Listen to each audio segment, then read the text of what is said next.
원수에게까지 복이 되는 하나님의 나라. 그러니까 애굽과 아수르조차도 하나님이 그들을 치시고 회복하시고 고치셔서 아브라함의 언약에 동참하게 한다는 거 아니에요. 그게 사자들이 어린 양과 뛰놀고 이리와 어린 양이 함께 먹을 것이며 하는 이야기하고 똑같은 이야기죠. 그게 하나님의 나라죠. 그러면 지금 우리나라가 이렇게 양쪽으로 나뉘어서 갈등하고 있잖아요. 이 갈등이 해결된다는 거 아니에요. 이건 도저히 풀 수 없는 숙제처럼 보여요. 애굽이 어떻게 이스라엘과 하나가 되고 아수르가 어떻게 이스라엘을 망하게 했는데 어떻게 함께 하나님을 경배할 수 있나요? 그런데 예언자에게 주신 말씀은 바로 그런 거 아니에요. 지금 우리들에게 주신 하나님의 말씀도 저는 그런 거라고 봐요. 그러니까 성경이 말하는 하나님의 나라는 그 사막에 샘이 넘쳐 흐른다고 하는 그 이사야에 있는 말씀, 그것이 우리 현실이 되는 세상이에요.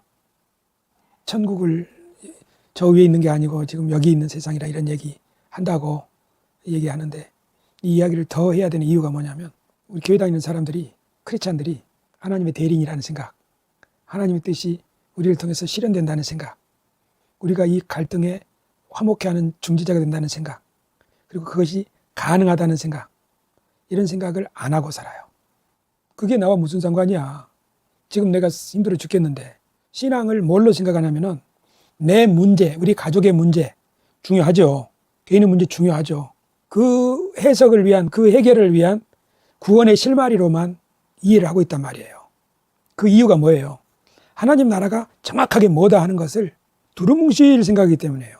그냥 죽어서 가는 세상, 저 위에 있든지 어딘지 모르지만 막연하다고요. 휴거를 안 믿더라도, 휴거를 막 열광적으로 기다리는 사람이 아닐지라도 대부분의 신자들은 여기가 하나님의 나라고 주님이 우리를 그 세상을 맡기셨다고 하는 사실, 이 사실을 잘 깨닫지 못하는 것 같아요.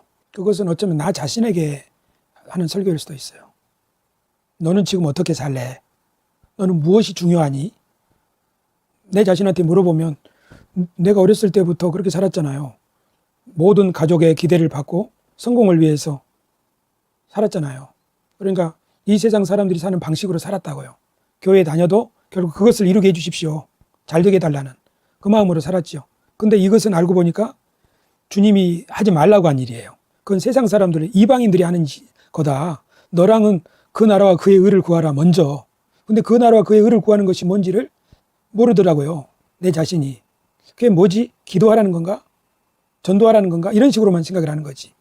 그러니까 큰 그림, 본질적인 그림, 우리가 누구고 이 세상이 어디고 하나님 우리를 왜 불렀고 장차 무슨 일을 하시려고 하시는가 하는 것에 대한, 그러면 지금 우리가 할 수 있는 일이 뭔가, 지금 뭘 해야 되지? 이런 일들 있잖아요. 이런 그림을 자꾸 그려가야 돼요. 사도 바울이 자나깨나 하는 이야기가 하나님의 경륜을 전한 것처럼, 유대인과 이방인의 하나됨을 위해서 애쓴 것처럼, 그것처럼 오늘 우리들은 무슨 일을 위해서 애를 써야 되냐면, 교회가 뭐냐, 교회가 이 세상에서 어떤 존재냐 하는, 우리가 하나님의 대리인으로 부름받았다는 것과 하나님이 그토록 사랑하시는 세상이 바로 우리 이 세상이라고 하는 거, 그리고 지금의 이 왜곡된, 정말 전쟁이 금방 날 것 같기도 하고 막 사람이 너무나 많이 죽어나가기도 하고 또 우리 개인의 삶에도 막 불안하고 이런 여러 가지 일들이 있잖아요. 이 가운데서 우리가 어떻게 중심을 잡고 개인의 삶이나 우리 직장의 삶이나 우리 국가의 삶이나 이런 데서 신앙생활을 바르게 해나갈까, 그것이 어디서 나오느냐 이거예요. 거기에 대한 지표가 있느냐 얘기예요. 어떤 사명감이 있느냐 얘기예요. 옛날 독립운동하던 사람들로 말하면은 나라를 되찾아야 된다는 소명이 있는 사람들은 다르게 행동하죠. 하지만 그런 꿈과 비전이 없는 사람들은 어때요?